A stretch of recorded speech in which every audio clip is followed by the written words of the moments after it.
Nauuso na si Atlas ngayon.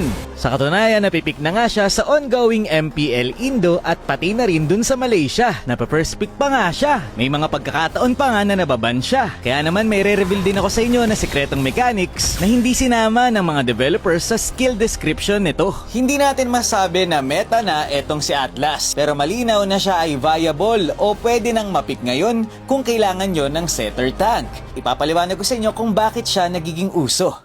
Una sa lahat, dahil sa kanyang hard crowd control. Alam naman natin na may mga skill talaga na hindi kayang i-cancel ng simpleng stun lang. Kagaya ng ulti ni Odette, kahit panain mo yan, hindi yan makakancel. Pero gamit ang passive ni Atlas na napipris ang kalaban, kaya niyang makakancel ng mga ganitong uri ng skill. Kagaya ng ultimate ni Claude.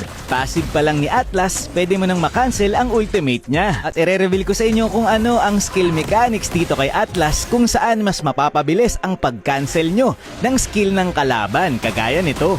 2 segundo dapat nakababad sa passive mo ang kalaban bago ito ma-freeze.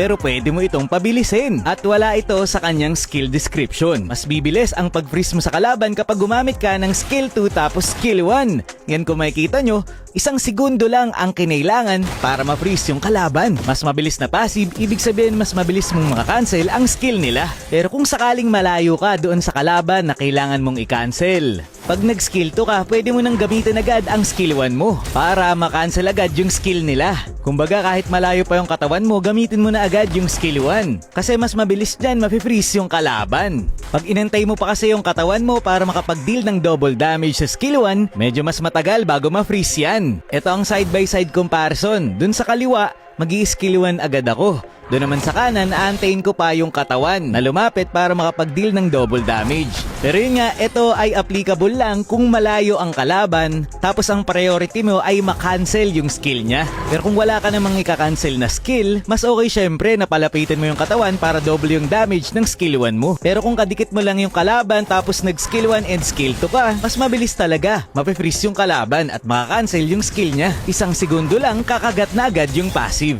Pero syempre kung may ultimate ka naman, ultihan mo na lang para mas madali at mas mabilis. Pangalawang reason, maraming kayang i-purify na skill etong si Atlas. Kagaya ng tanim ni Selena. Pag nag-skill 2 si Atlas dyan tapos bumalik siya sa katawan niya, maglalaho na lang ng kusa yung skill ni Selena. Pag naultihan ka ni Sylvana, pwede kang mag-skill 2 lang tapos makakatakas ka na. Yung Molina ni Nana, pwede kang mag-skill 2 dyan tapos hindi ka mamomorph. Ganon din sa tali ni Diggy. Makakatakas ka lang na parang walang nangyari. Basta kapag nag-skill 2 ka tapos may tumamang crowd control o marka doon sa ulo mo, pag bumalik ka sa katawan mo, mawawala na yun. Kagaya ng skill 1 ni Gusion. Kahit nga yung ultimate ni Kaja, pag yung octopus yung nahigit niya, pagbalik ng katawan mo, natatanggal na yung tali niya. Kaya naman pinapangtapat siya sa Shushin. Makakatulong ka pa rin mag-clear sa mid lane nyo. Tapos kapag malapit ng mapuno yung passive, mag-i-skill 2 ka lang para hindi ka tuluyang mabuhat. Kumbaga hindi mahihirapan ang mid laner nyo sa laning. Kasi kapag malapit ka ng mabuhat, mag-i-skill 2 ka lang at yung katawan mo na lang ang mabubuhat niya. Dahil dyan, safe na safe ka. Pangatlong reason ay dahil sa kanyang slow at survivability. Makunat si Atlas lalo na kapag gumagana ang kanyang passive tapos naka-second skill pa. Nagpatong-patong na rin kasi yung mga buff sa kanya nung nakaraan. Kaya ang kunat na neto guys. Tapos ang hirap pang makatakas dahil sa slow. So ano nga ba ang item at emblem sa kanya? Ito ang ginagamit na emblem kay Atlas. Sa item naman, normal na tank item lang ang gamit. Depende pa rin sa kalaban, yung pang-counter na item. Pero ang naiba lang, ang kanyang boots. Naka-rapid boots na yung mga naga-Atlas ngayon. Kapag mas mabilis kasi ang movement speed mo sa kanya, mas mabilis din ang lipad ng kanyang skill 2. Kaya nga kapag magsiset ka, inuuna nila yung conceal. Tapos skill 2 para mas mabilis ang movement speed, kaya mas bibilis din ang iyong skill 2. Siguro mahalagang paalala lang sa mga mag-a-Atlas, huwag laging gusto 5 ang masesetan. Yung iba kasi nag-aantay pang magdikit-dikit yung kalaban bago mag-ulti. Basta damage dealer yung nahuli mo, pwede na yan. Kumbaga huwag kang manghinayang sa skill mo, magko-cooldown din yan.